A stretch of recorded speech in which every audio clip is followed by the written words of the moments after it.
This is a shot from the 80s Transformers TV show, but what you might not know is it's actually 3D. This is just a small section of a much bigger project where I wanted to take this nostalgic 2D art style and update it with a little 21st century magic.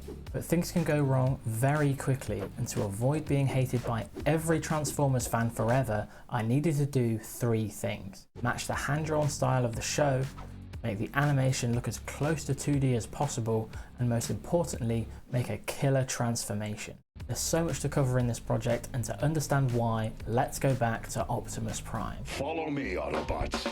The original show, which then span off into a movie, was made by Toei Animation, a Japanese anime studio who also produced Dragon Ball, One Piece, Sailor Moon, and a bunch more animated shows. So there's already a lot of pressure to make this perfect. But to give myself a fighting chance on making something even half decent, I'm using this free model I found on Sketchfab. But as you can see, it doesn't look very 2D.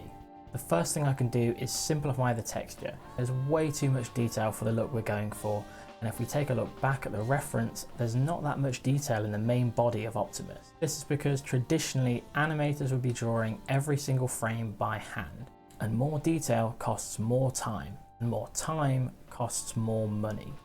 So I split the details into three categories: main forms, the details, and the fine details. The fine details all had to go, so I meticulously painted over all of this incredible detail to strip the texture back to its basics. I wanted to keep some of the mid details intact, such as the Autobot logo and some of the vents, as I think this adds a nice little bit of contrast to an otherwise plain texture.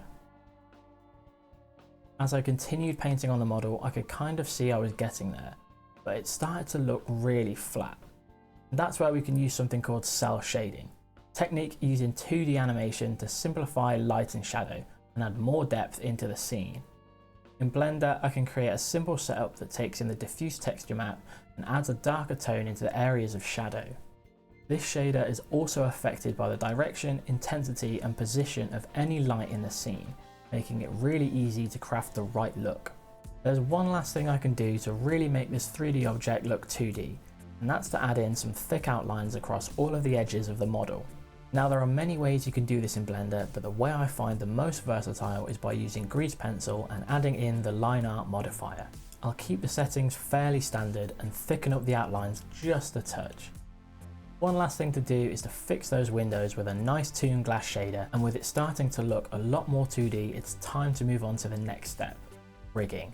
And this proved to be quite a challenge.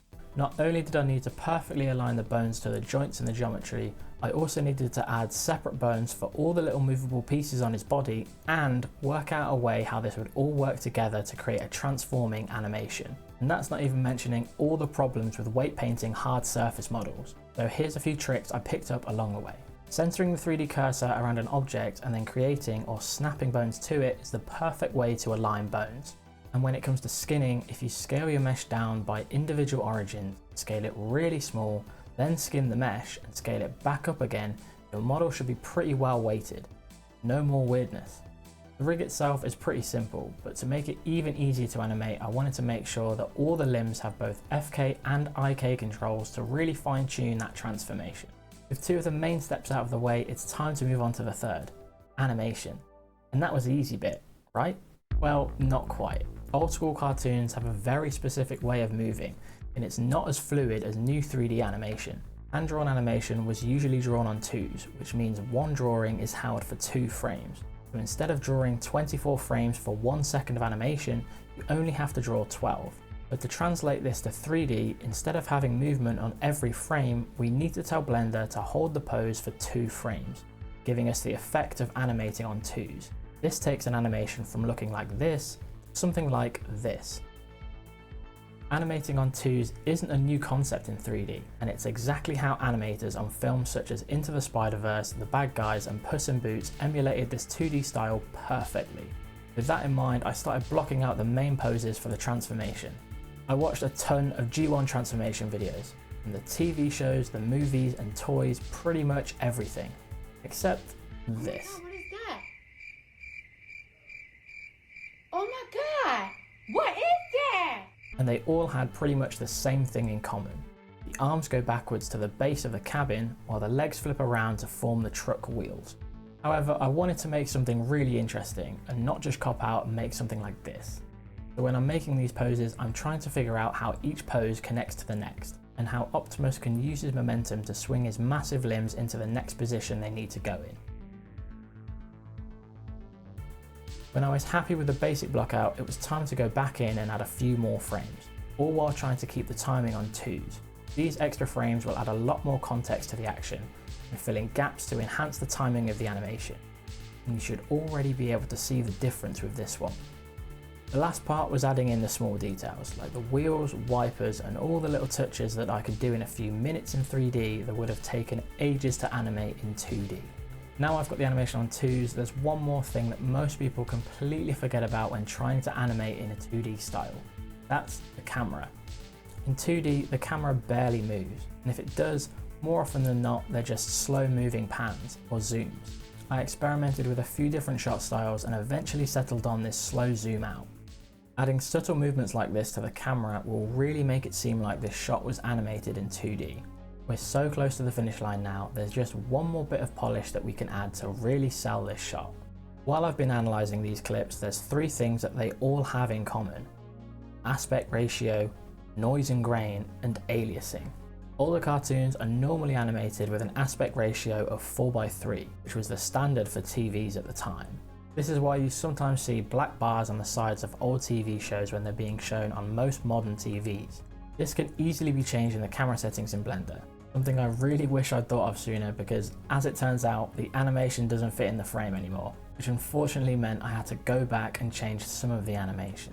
With the animation adjusted, the next bit of polish I can add is noise. With old CRT monitors and VHS tapes, static noise was everywhere, and I used a couple of VHS filters as well as a few noise and grain layers to add even more depth and detail to this shot. The last thing is quality. A lot of the old shows were made using the highest resolution possible at the time, which was 480, which means as they're scaled up, we get a lot of aliasing. Aliasing causes jagged edges and pixelated textures, which is something we'd normally want to avoid. But in this instance, we can use it to our advantage. So rendering this out at 640 by 480 and scaling it back up to around 2K will give the desired bad quality look. But I did play around with these settings just so I didn't lose too much detail. And after hours of painting, shading, rigging, animating, and a lot of fiddling, here's the finished shot.